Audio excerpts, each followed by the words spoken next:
Assalamualaikum warahmatullahi wabarakatuh. Perkenalkan, nama saya Erza Vinolia dengan NIM 2410911320008 dengan dosen pengampu Dr. Oski Yuliandri, Magister Kesehatan.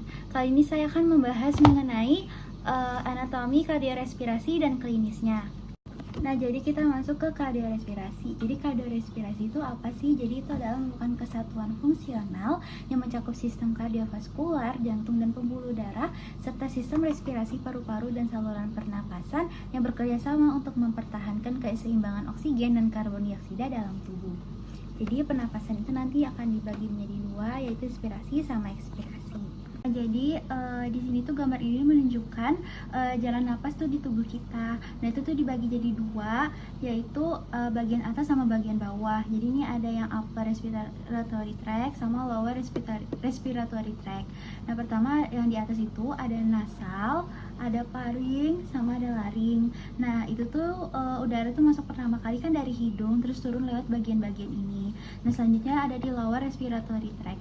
Nah, jadi di sini tuh ada trakea, primary bronchi atau lung atau paru. Nah, di sini tuh ada batang tenggorokan kan, terus ada paru-paru dan ada cabang utama di sini. Jadi udara itu dibawa masuk ke paru-paru buat tukar oksigen dan karbon dioksida. Oke, selanjutnya kita masuk ke nasus. Nah, jadi pertama di sini itu gambar itu menunjukkan struktur anatomi rongga hidung manusia dalam bidang sagital yang memperlihatkan berbagai komponen penting sistem pernapasan bagian atas. Nah, rongga hidung itu dibagi lagi menjadi beberapa bagian oleh 3 konka. Nah, jadi 3 kongkanya itu apa aja? Jadi pertama ada kongka nasalis superior, dia yang paling atas yang ini. Terus dia itu ada kongka nasalis medius yang ada di tengah sini, sama dia itu ada kongka nasalis inferior. Nah, mereka itu berfungsi meningkatkan luas permukaan untuk memanaskan, melembabkan, dan menyaring udara yang hidup. Di bawah masing-masing kongka ini tuh juga terdapat meatus gitu, dan tempat bermuaranya itu saluran-saluran dari sinus paranasal. Nah, sinus itu merupakan sinus frontalis, sinus maxillaris, sinus sphenoidalis, dan sel-sel ethmoidalis yang masing-masing itu bermuara ke rongga hidung melalui celah tertentu seperti infundibulum, hiatus semularis, dan recessus sphenotomoidalis. Nah, tadi sebelum itu di sini kalau di gambar sini di bawahnya konka itu ada meatusnya. Jadi pertama yang di sini tuh namanya meatus nasi superior, meatus nasi medius, terus meatus nasi inferior. Nah, selanjutnya selain itu juga terlihat struktur ostium pharyngotympanicum. Nah, dia itu yang di mana? Dia itu yang di sini. Tympanicum tuba auditivae. Nah, dia yang di sini. Nah, itu saluran yang menghubungkan nasofaring dengan telinga tengah dan berperan penting dalam menyamakan tekanan udara di kedua sisi membran timpani. Nah, terus itu rongga hidung tuh di bagian posterior itu berlanjut ke arah nasofaring yang terletak di belakang kafum nasi dan berperan sebagai bagian awal dari saluran pernapasan yang menuju faring dan laring. Nah, struktur lain seperti palatumul yang langit-langit lunak. Dan itu di mana? Dia itu yang ada di sini. Itu namanya palatumul. Dia itu juga tampak di sini untuk membantu memisahkan rongga mulut dan rongga hidung saat proses menelan. Jadi secara keseluruhan, hal itu memberikan atau mengenai hubungan kompleks antara rongga hidung dengan sinus paranasal, tuba auditiva, dan saluran pernapasan atas, serta menunjukkan bagaimana struktur-struktur ini itu bekerja secara sinergis untuk mendukung fungsi pernapasan, pertahanan tubuh itu terhadap partikel asing, dan resonansi suara. Nah, jadi begitu untuk nasus. Oke, lanjut ke faring. Nah, jadi faring itu dibagi lagi menjadi 3, ada nasofaring, orofaring, sama laringofaring. Nah, pertama kita ke nasofaring dulu. Jadi nasofaring itu adalah bagian paling atas dari faring yang berada tepat di belakang rongga hidung. Nasofaring itu berfungsi sebagai saluran nafas yang tidak dilalui oleh makanan. Nah, di sini tuh terdapat beberapa struktur penting. Jadi aku nggak semuanya untuk nunjukin yang mana aja, aku akan fokus yang mau tahu. Nah, yang pertama itu ada yang namanya tonsilla pharyngealis adenoid. Nah, dia itu yang mana? Dia itu yang ini. Nah, dia itu jaringan limfoid yang menjadi bagian dari sistem imun, berfungsi menangkap kuman yang masuk lewat hidung. Nah, selanjutnya tuh ke torus tubarius yang ini.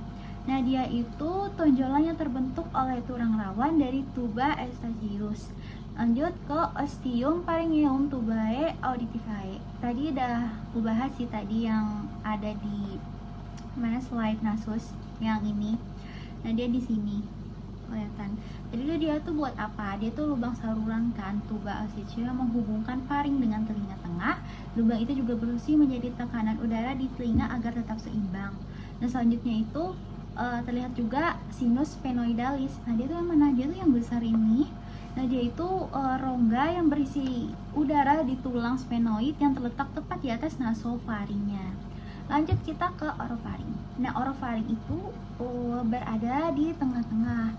Dia itu kayak menghubungkan bagian belakang rongga mulut dengan bagian bawah faring. Nah, jadi bagian ini itu merupakan tempat lewatnya udara dan makanan, sehingga berfungsi juga ya pokoknya ganda. Nah, di bagian ini tuh tampak palatum mole. Jadi palatum mole itu di mana? Mana ya? Oh ya. Oke. Dia yang ini. Itu palatum mole. Nah, dia tuh buat apa? Dia itu langit-langit lunak. Yaitu berfungsi menutup nasofaring saat kita tuh menelan supaya makanan itu tidak naik ke hidung. Selanjutnya itu tonsilla palatina. Tonsilla palatina dia ada di sini. Itu adalah tonsilla palatina. Nah, dia itu buat apa? Dia tuh sebagai apa ya? Dia tuh dikenal tuh sebagai amadel gitu, dan itu adalah jaringan limfoid yang terletak di antara dua lipatan otot, yaitu arcus palatoglossus, lengkungan otot yang mengarah ke lidah, dan arcus palatopharyngeus, lengkungan otot yang mengarah ke faring bawah. Nah, terus tuh di bawah tuh juga ada lidah atau lingua. Lingua tuh pasti yang ini tentu aja. Nah, dia itu ya organ penting lah untuk kita keseharian kita ya. Kalau misalnya kita berbicara atau mengalahkan makanan saat menelan, nah itu fungsinya.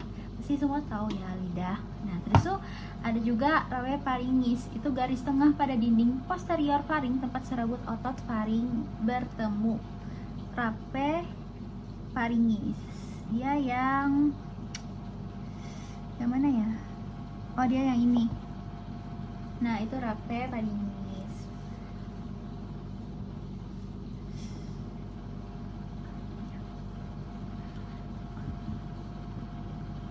Nah, selanjutnya tuh ke laryngofaring.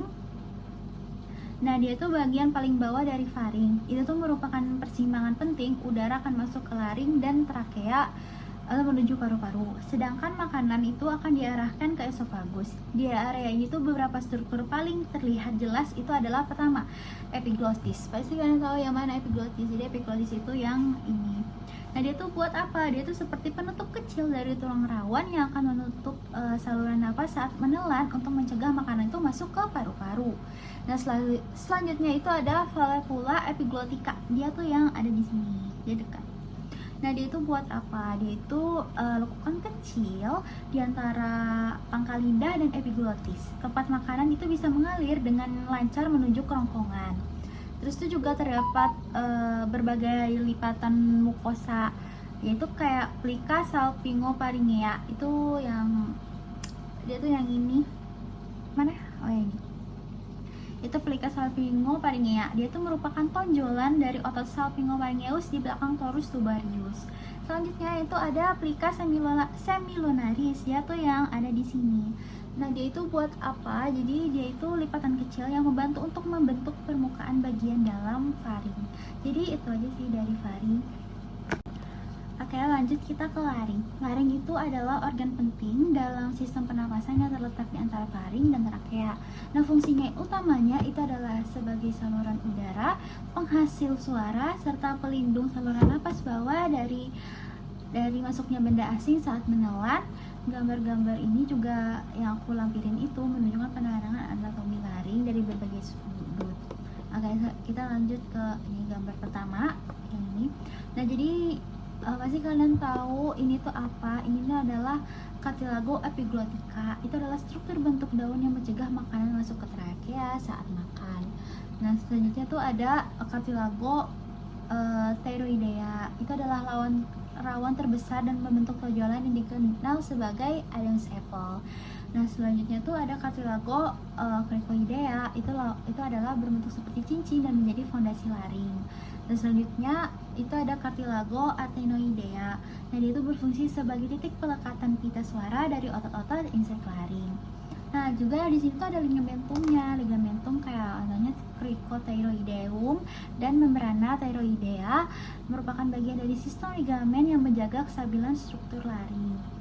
Nah, selanjutnya oke, jadi di gambar sini tuh ada osioideum. Nah, dia itu merupakan tulang kecil yang menyokong struktur di atas laring. Dia tuh yang ada di sini. Itu adalah osioideum. Terusnya tuh ada vestibulum laringis. Dia tuh yang di sini. Nah, dia tuh buat apa? Dia tuh ruang atas sebelum pita suara dilapisi oleh epitel dan mukosa. Nah, selanjutnya tuh ada plica vocalis. Plica vocalis yang ini, dia itu bagian dari pita suara sejati yang terlibat langsung dalam produksi suara. Selanjutnya ada conus elasticus yang ada di sini. Dia itu adalah jaringan elastik yang menghubungkan rawan cricoid dan ligamentum vocalis. Selanjutnya tuh ada cavitas infraglotica. Dia tuh yang ada di sini. Nah, dia itu adalah rongga di bawah pita suara menuju trakea. Nah, terus lanjut ke gambar yang ini. Oke, jadi di atas ini, nah ini tuh gambar ini menunjukkan pita suara dalam posisi terbuka saat bernafas. Jadi pita suaranya itu tampak simetris dengan ruang glotisnya itu terbuka. Kalau yang di bawah ini itu menunjukkan pita suaranya dalam posisi menutup. Biasanya terjadi saat fonasi atau menelan. Glotis ini tuh akan menutup rapat untuk menghasilkan suara atau mencegahnya aspirasi. Nah, jadi epiglottis itu tampak sebagai struktur melengkung di bagian atas yang berfungsi menutup laring saat menelan. Nah, jadi struktur laring itu sebenarnya bekerja secara integrasi. Itu tulang rawan itu memberikan bentuk dan dukungan, otot insek mengatur ketegangan dan posisi pita suara, sedangkan sistem saraf itu memungkinkan kontur motorik halus dalam berbicara, bernafas, dan menelan. Gangguan pada salah satu komponen itu seperti kelumpuhan otot akibat kerusakan saraf yang dapat menimbulkan suaranya itu serak, kesulitan bernafas, dan bahkan aspirasi. Oke, lanjut ke trakea sama bronkus. Nah, jadi trakea itu adalah tabung saluran utama, napas utama yang menghubungkan laring dengan bronkus utama di paru-paru. Berdasarkan di sini, itu trakea itu dimulai dari tulang rawan cricoid di leher dan memanjang ke bawah hingga bercabang menjadi bronkus kanan dan kiri. Jadi yang cricoid itu yang ini. Nah, jadi pertama di sini tuh ada cincin tulang rawan trakea atau trakea cartilage. Nah, dia tuh yang ini. Nah, dia itu berbentuk seperti huruf C yang terbuka di bagian belakang. Fungsinya itu menjaga agar trakea itu tetap terbuka. Selanjutnya itu ada ligamen anular. Dia tuh yang ini. Oh ya, yang ini. Nah, dia itu jaringan ikat antara tulang rawan trakea yang memungkinkan sedikit fleksibilitas dan pergerakan saat bernapas atau menelan. Selanjutnya itu ada karina trakea. Nah, dia itu yang ada di sini. Dia itu titik percabangan di ujung bawah trakea yang sangat sensitif dan memicu refleks batuk jika tersentuh partikel asing. Nah, selanjutnya itu ada pembagian bronkus. Nah, pembagian bronkus itu ada yang bronkus utama, yang main bronkus itu tuh bronkus utama itu lebih pendek, lebih lebar dan lebih ventrikel. Dan dia tuh benda asing tuh yang terhirup lebih sering masuk ke bronkus kanan. Terus kalau misalnya bronkus utama kiri itu lebih panjang dan lebih horizontal karena harus melintasi jantung. Selanjutnya itu ada bronkus lobaris atau lobar bronkus.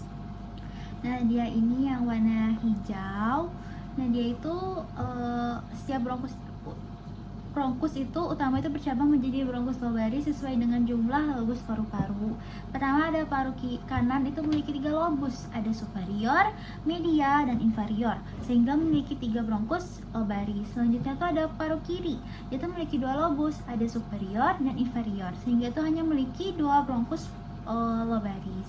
Selanjutnya itu ke bronkus segmentalis, itu yang besar ini, dia tuh yang agak panjang, yaitu yang bercabang menjadi bronkus segmentalis itu memasuk udara ke segmen bronkopulmonal, yaitu unit struktural dan fungsional terkecil dari paru-paru. Di gambar yang ini tuh menunjukkan pohon bronka itu membantu memahami juga udara distribusikan ke seluruh paru-paru begitu. Oke, selanjutnya kita ke paru-paru ya, atau pulmo. Nah jadi pulmo ini mudah aja ya, karena ya mudah. Jadi pertama tuh ada pulmodexter. Nah kalau pulmodexter itu dia tuh ada 3 lobus, sedangkan kalau misalnya pulmosinister dia tuh cuman ada 2 lobus. Nah pertama kita lihat dulu di sini. Di sini tuh apa? Ini tuh adalah lobus superior pulmodexter. Nah selanjutnya yang di sini itu adalah pulmo inferior pulmodexter. Yang ini namanya pulmo media pulmodexter. Lobus media pulmodexter. Nah terus tuh kita lihat di sini. Enggak, kita lihat dulu. Di sini tuh ada cuman lobus superior sama inferiornya doang. Nah, kita lihat di sini fisuranya. Fisuranya kalau misalnya di Dexter itu ada 3. Sedangkan misalnya di Sinister dia itu cuma 1. Tuh. 2 atau 3 ya? Enggak, cuma 2, maaf ya. Dia cuma ada 2 nih. Gini. Nah, pertama ini visura. Yang ini adalah visura horizontalis. Terus tutup, kalau yang ini itu adalah visura obliqua. Jadi cuma ada 2. Salah aku tadi salah ngomong, tadi 3 harusnya cuma 2. Selanjutnya yang ini yang cuma 1 itu namanya di sinistra, itu namanya adalah obliqua juga, visura obliqua. Soalnya dia yang panjang. Sedangkan yang ini tadi kan namanya cuma visura horizontalis. Jadi cuma perbedaannya ya visura horizontalisnya aja gitu. Jadi kelihatan aja perbedaannya karena dilihat juga dari visuranya gitu.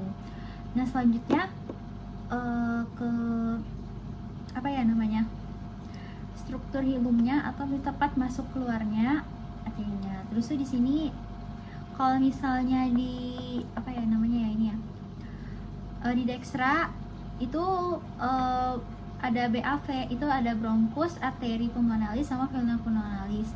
Kalau misalnya sinister itu pertamanya adalah arteri dulu, bronkus baru venanya gitu. Oke, kita lanjut ke jantung. Nah, jadi pertama di sini ada atrium kanan, yaitu ruang atas kanan jantung yang menerima darah tidak beroksigen dari seluruh tubuh melalui vena cava superior dan inferior. Nah, terus itu ini ya vena superior cavanya. Nah, terus itu ada ventrikel kanan yang ini, dia tuh terlihat dominan di permukaan anterior, dia tuh menerima darah dari atrium kanan dan memompanya ke arteri pulmonalis menuju paru-paru untuk berdeoksigenasi. Dirinya itu juga lebih tipis dibanding ventrikel kiri karena hanya memompa darah ke paru-paru. Selanjutnya ada left ventricle. Sebagian kecilnya terlihat di bagian kiri bawah. Ventrikel kiri itu memompa darah beroksigen ke seluruh tubuh melalui aorta. Nah, di dindingnya itu paling tebal di antara semua ruang jantung karena membutuhkan tenaga besar untuk memompa darah ke seluruh tubuh. Oke, selanjutnya pokoknya ini tuh tadi adalah arch of aorta, terus ini adalah ascending aorta. Nah, ini adalah ini yang kiri pulmonary artery. Terus ini tuh adalah apa ya namanya ya, kayak lemak anterior gitu. Nah, oke, kita masuk ke sini. Aku mau tahu juga kelistrikan jantung tuh gimana. Nah, jadi tuh di sini tuh peredaran darah dan sistem kondisi jantung. Jadi itu kan terbagi jadi menjadi 4 ruang, yaitu atrium kanan, atrium kiri di bagian atas, serta ventrikel kanan sama ventrikel kiri di bagian bawah. Dan jadi itu darah itu kan misiin oksigen masuk ke atrium kanan melalui vena cava, lalu menuju kiri melalui vena pulmonalis, kemudian dipompa oleh ventrikel kiri ke seluruh tubuh melalui aorta. Proses ini tuh diatur oleh sistem kondisi listrik jantung yang terdiri dari nodus SA atau sinoatrial mode.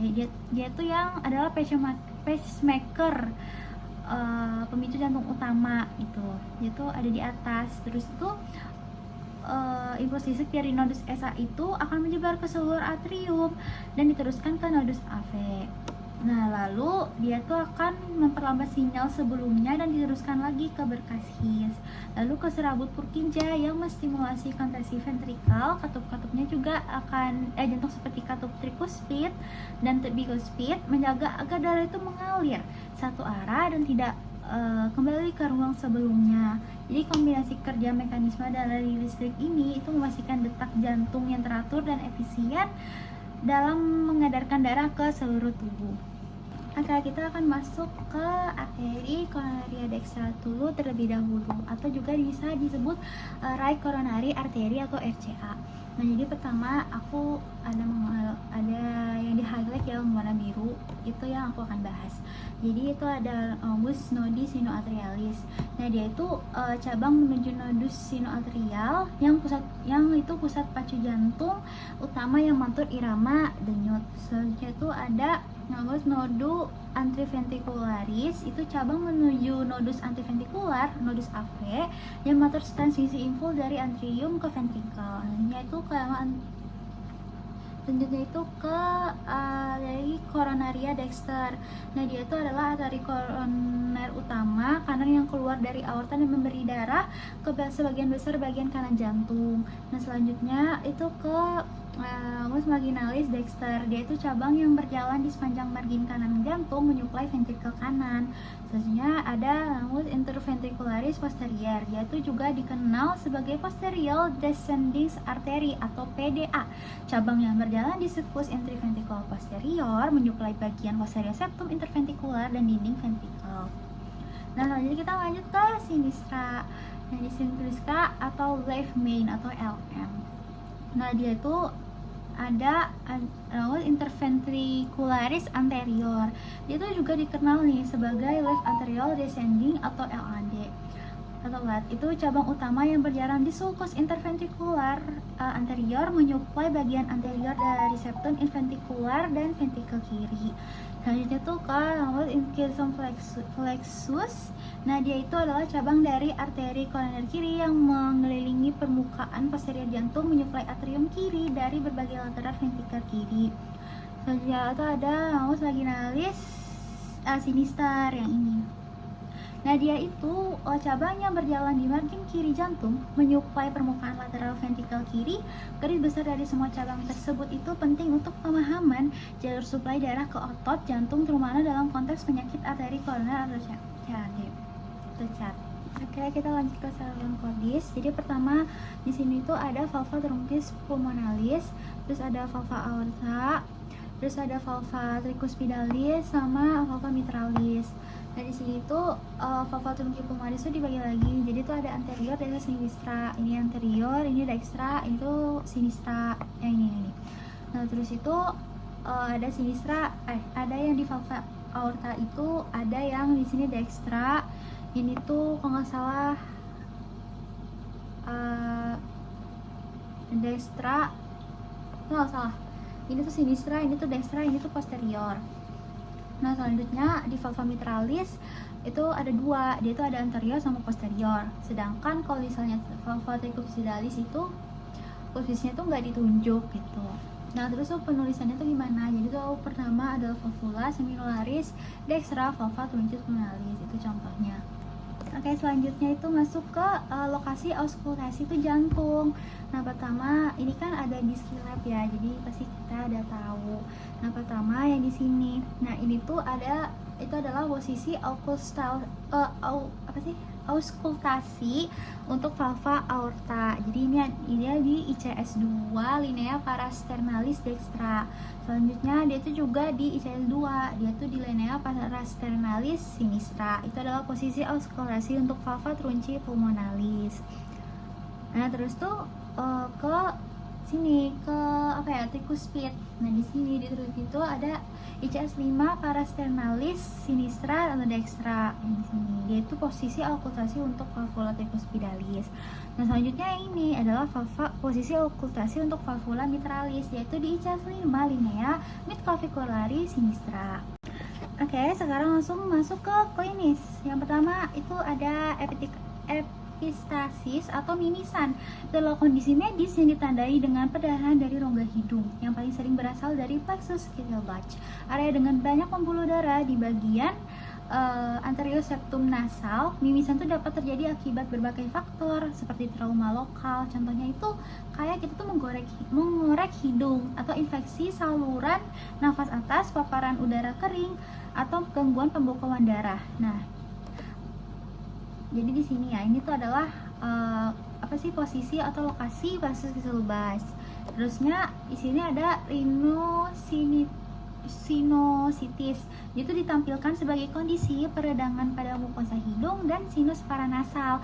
Nah, biasanya itu disebabkan oleh infeksi virus atau bakteri. Gejala khasnya itu meliputi hidung tersumbat, nyeri atau tekanan pada wajah, terutama di area sinus maxillaris di sini.